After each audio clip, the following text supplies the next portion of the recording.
upande wa miundombinu, serikali ya Dr. Samia imefanya kazi kubwa sana. Sisi sasa kama Tulia Trust, kama sehemu ya wana Mbeya, kama sehemu ya Watanzania, sasa tumepeleka zile fedha ambazo tulikuwa tunapeleka kwenye afya, sasa tunawapatia wananchi bima za afya. Na mwaka huu mwezi wa kwanza ama mwezi wa pili, samahani, wananchi 9,000 walipatiwa bima za afya.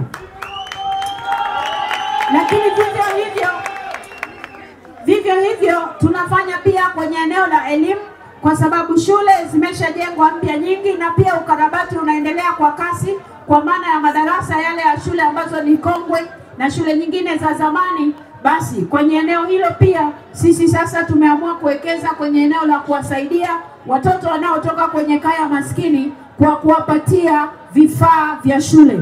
Na mgeni rasmi, mwaka huu hatukuweza kukupata, lakini mwaka jana wewe ndiye uliyekuja kuwa mgeni rasmi kwenye zoezi ambalo tulilifanya la kuwagawia watoto zaidi ya 3,000 madaftari ya shule na nguo za shule.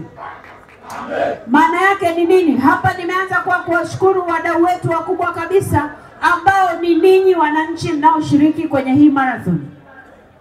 Kwa nini nasema hivyo? Ni kwa sababu kujiandikisha kwako, tofauti na marathoni nyingine, hapa unakuwa umechangia mtoto anayetoka kaya maskini kupata madaftari.